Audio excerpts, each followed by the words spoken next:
বাংলাদেশের রেমিটেন্সের বিভিন্ন খাত নিয়ে কথা বলবো আজকে। আর সেই সাথে দেশে রেমিটেন্স আসা বন্ধ হয়ে গেলে দেশের কোনো ক্ষতি হবে নাকি, আর বাংলাদেশে রেমিটেন্স প্রবাহ একেবারেই বন্ধ করা সম্ভব নাকি, এই সব নিয়ে কথা বলবো আজকের ভিডিওতে। Remittance remittance remittance remittance remittance remittance 6 দিনে রেমিটেন্স এসেছে মাত্র 7। একটা দেশ মূলত যেই পরিমাণ বৈদেশিক মুদ্রা অর্জন করে সেটাকেই তার রেমিটেন্স হিসেবে ধরা হয়। বাংলাদেশে সবচেয়ে বড় রেমিটেন্স খাতগুলোর মধ্যে একটা হচ্ছে শিল্প রপ্তানি, আরেকটা হচ্ছে প্রবাসী আয়, আর আরেকটা হচ্ছে ফ্রিল্যান্সিং।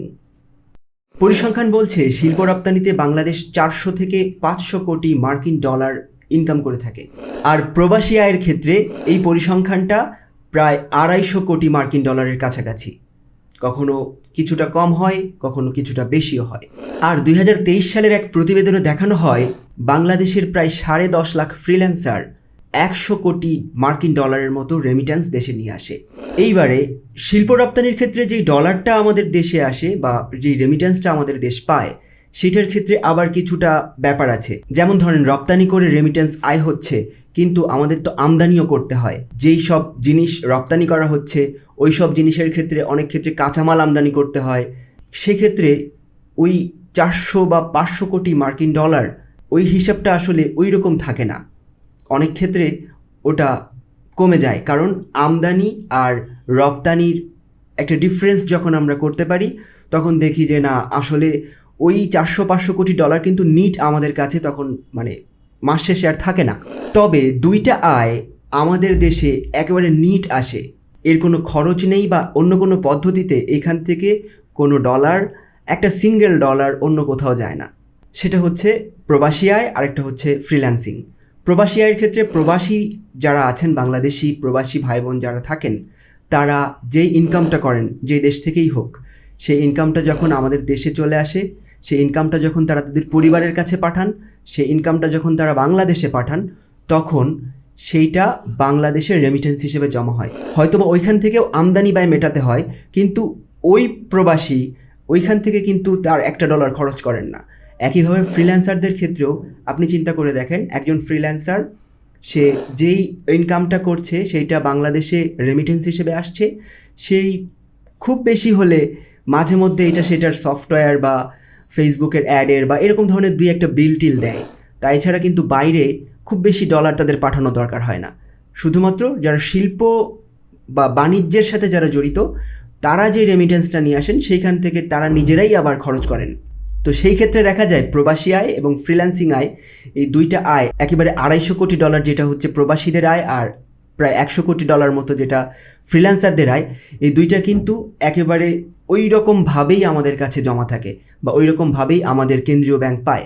তো সেই ক্ষেত্রে ফ্রিল্যান্সার এবং প্রবাসীদের একটা গুরুত্ব কিন্তু আছে।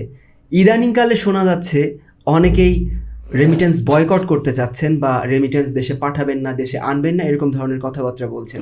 এইটা যদি আসলেই হয়, তাহলে আমার দেশের মানুষ, বাংলাদেশের মানুষ আসলেই কোনো ক্ষতির সম্মুখীন হবে।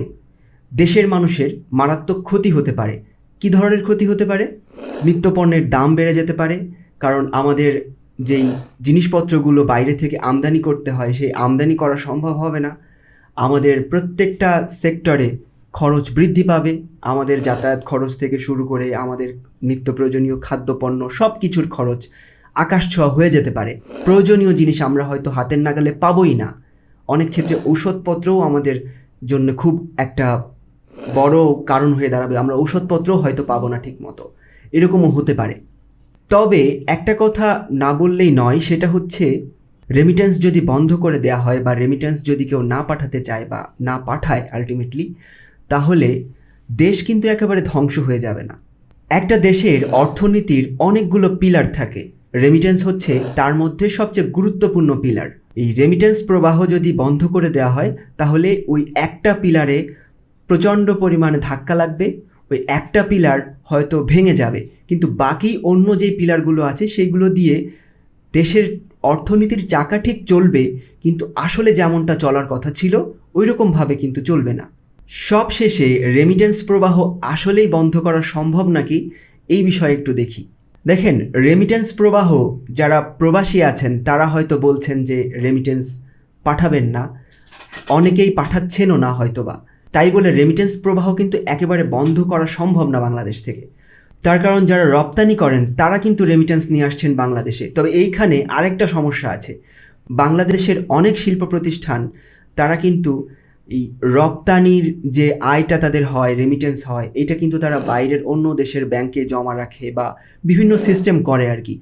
এটা যতটুকু আমরা পত্রপত্রিকা পড়ে বা বিভিন্ন জায়গায় আমরা জানতে পারি। তো এই বিষয়ে হয়তো আমি খুব গভীরে কথা বলার মতো লোক আমি না, কারণ আমি অর্থনীতির মানুষ না যে আমি ওই বিষয় নিয়ে কথা বলবো। আমি শুধু রেমিটেন্স যদি আসা বন্ধ হয় তাহলে বাংলাদেশে আমরা আসলে কি কি সাফার করব সেটা নিয়ে কিছুটা কথা বললাম। আর রেমিটেন্স প্রবাহ একেবারে বন্ধ করা সম্ভব না। কিছুটা রেমিটেন্স দেশে আসবে যারা শিল্প রপ্তানি করে, যারা হচ্ছে পোশাক শিল্প যাদের আছে তারা রপ্তানি করছে, বা অন্যান্য যত শিল্প আছে যেগুলো রপ্তানি হচ্ছে দেশ থেকে, সেই রপ্তানির টাকা কিন্তু রেমিটেন্স হিসেবে বাংলাদেশে আসবে। আর আরেকটা বিষয় আমার যেটা মনে হয় সেটা হচ্ছে, যারা কন্টেন্ট ক্রিয়েটর আছেন, অধিকাংশের ক্ষেত্রে আমি যতটুকু জানি কন্টেন্ট ক্রিয়েটর তাদের হচ্ছে যেরকম ইউটিউবে একটা অ্যামাউন্ট হয়ে গেলে অটোমেটিক ব্যাংকে চলে আসে, ওইটাও কিন্তু বন্ধ করার কোনো লাইন নেই, ঠেকাইতে পারবে না ওইটাও। কাজেই এই দুইটা জিনিস ছাড়া যদি সাধারণ প্রবাসীরা এবং ফ্রিল্যান্সাররা চায় তাহলে হয়তোবা তারা আপাতত কিছুদিন রেমিটেন্স না দিয়েও থাকতে পারে। তখন দেশ মারাত্মক ঝুঁকিতে পড়বে, মারাত্মক একটা ক্ষতির মধ্যে পড়বে সাধারণ মানুষ। ভালো থাকবেন সবাই, সুস্থ থাকবেন। আল্লাহ হাফেজ।